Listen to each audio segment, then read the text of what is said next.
ήρθατε στο κανάλι PhysicsQ και σήμερα θα μιλήσουμε για την έννοια της δύναμης. Η δύναμη είναι ένα διανυσματικό μέγεθος και συμβολίζεται με το λατινικό γράμμα F από το force. Δηλαδή είναι ένα μέγεθος που για να το περιγράψουμε χρειαζόμαστε το μέτρο της και την κατεύθυνσή της.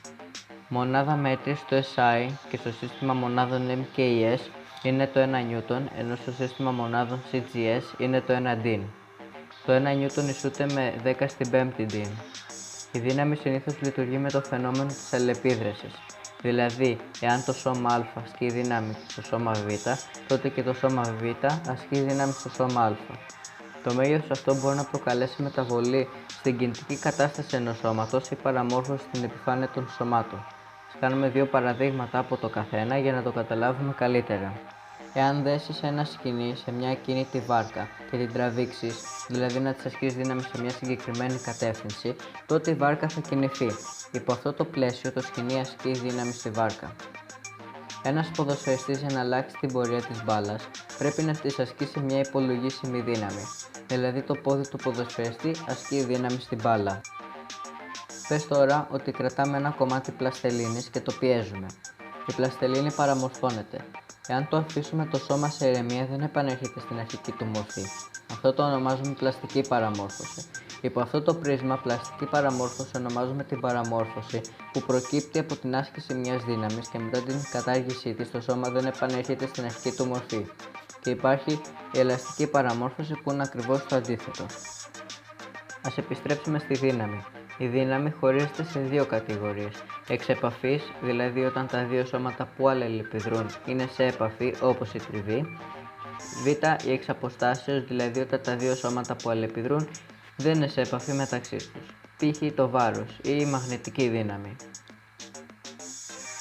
Τώρα ας γνωρίσουμε άλλη μια είδους δύναμη, το βάρος.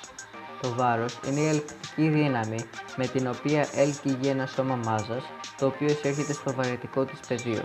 Συμβολίζεται διεθνώς με το γράμμα W από το weight και εφόσον είναι δύναμη, μονάδα μέτρης στο SI είναι το 1 N. Άλλη μία είδους δύναμη είναι η τριβή. Τριβή ονομάζουμε την εξεπαφής δύναμη που αναπτύσσεται μεταξύ δύο επιφανειών όταν η μία επιφάνεια τείνει να κινηθεί σε σχέση με την άλλη επιφάνεια ή κινείται σε σχέση με την άλλη. Υπάρχουν τουλάχιστον δύο είδη τριβής. Στατική τριβή είναι η τριβή που εμφανίζεται όταν μια επιφάνεια τείνει να κινηθεί σε σχέση με μια άλλη, δηλαδή αν για παράδειγμα σπρώξω μια βιβλιοθήκη με 10 N δύναμη και το βάρος της είναι 50 N, λίγο πριν κινηθεί αναπτύσσεται η στατική τριβή, γι' αυτό άλλωστε λέγεται στατική. Όταν όμως κινείται με σταθερή ταχύτητα αναπτύσσεται μια άλλη τριβή ονόματι τριβή ολίσθησης. Η τριβή εξαρτάται από το είδος των επιφανειών που έρχονται σε επαφή και η στατική τριβή είναι συνήθως μεγαλύτερη από την τριβή ολίσθησης. Τώρα πάμε στις ασκήσεις. Αν σπρώξουν δύο άτομα ένα βιβλίο πάνω στο έδαφος και ο ένας με δύναμη F1 έσουν 40 N ενώ ο άλλος F2 έσουν 80 N, να βρούμε τη συνισταμένη. Εύκολο. Αρχικά η φυσική απαιτεί να κάνουμε σχήμα κάπως έτσι. Όπως βλέπεις, οι δυνάμεις αυτές έχουν ίδια διεύθυνση, δηλαδή άξονα, και ίδια φορά. Αυτές οι δυνάμεις ονομάζονται ομόρροπες, ενώ με ίδια διεύθυνση και αντίθετη φορά αντίρροπες.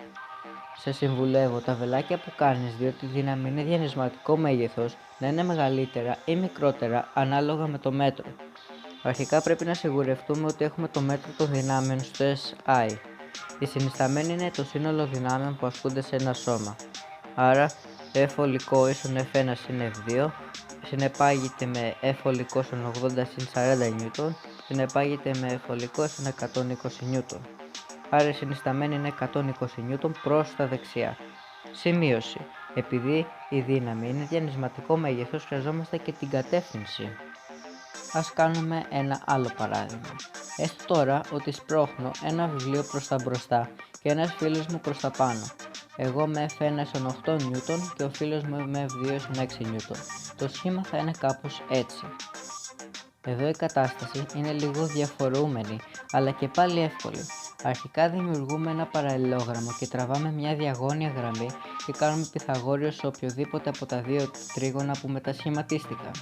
Άρα θα έχουμε F ολικό τετράγωνο ίσον F τετράγωνο συν F1 τετράγωνο. συνεπάγεται με εφολικό τετράγωνο ίσον 6 τετράγωνο συν 8 τετράγωνο και το αποτέλεσμα το τελικό θα βγει εφολικό στον 10 νιούτον, άρα συνισταμένη είναι εφολικό στο 10 νιούτον προς τα διαγώνια. Πάμε σε ένα τελευταίο παράδειγμα. Εγώ με άλλους 3 ασκούμε δύναμη σε ένα βιβλίο. F1 ίσον 10 νιούτον προς τα μπροστά, F2 ίσον 6 νιούτον προς τα αριστερά, F3 ίσον 12 επί 10 στην πέμπτη ντυν προς τα κάτω και F4 ίσον 9 νιούτον προς τα πάνω. Να υπολογιστεί συνισταμένη και τι πρέπει να κάνουμε ώστε το σώμα να ισορροπεί. Αρχικά κάνουμε τις μετατροπές. F3 ίσον 12 επί 10 στην πέμπτη ντυν συνεπάγεται με 12 νιούτον και τώρα κάνουμε σχήμα. Σε αυτή την περίπτωση χωρίζουμε δύο άξονες χ και ψ και κάνουμε πρώτα το χ. F ολικό στον άξονα χ ίσον F1 μείον F2 και αν κάνουμε τις πράξεις θα βγει F ολικό ίσον 4 νιούτον προς τα δεξιά, ενώ αντίστοιχα για το F ολικό στον άξονα ψ θα βγει 3 νιούτον προς τα κάτω, άρα δημιουργείται ένα νέο σχήμα, κάπως έτσι. Κάνουμε ξανά Πυθαγόριο αφού δημιουργήσουμε τα τρίγωνα. F ολικό τόνος τετράγωνο ίσον F1 τόνος συν F2 τετράγωνο. Συνεπάγεται F ολικό τόνος τετράγωνο ίσον 3 τετράγωνο συν 4 τετράγωνο ίσον 9 συν 16 ίσον 25. F ολικό τετράγωνο ίσον 25. Άρα βγαίνει 5 νιούτον προς τα κάτω. Τώρα, όταν ένα σώμα ισορροπεί, σημαίνει ότι είναι ακίνητο ή κινείται με σταθερή ταχύτητα, σύμφωνα με τον πρώτο νόμο του Νεύτωνα, νόμος αδράνειας. Άρα, F ολικό ίσον 0. Σε αυτή την άσκηση πρέπει να ασκήσουμε στο σώμα μια αντίρροπη δύναμη των 5 νιούτον, έτσι ώστε η συνισταμένη να είναι 0. Stay tuned στο κανάλι μου.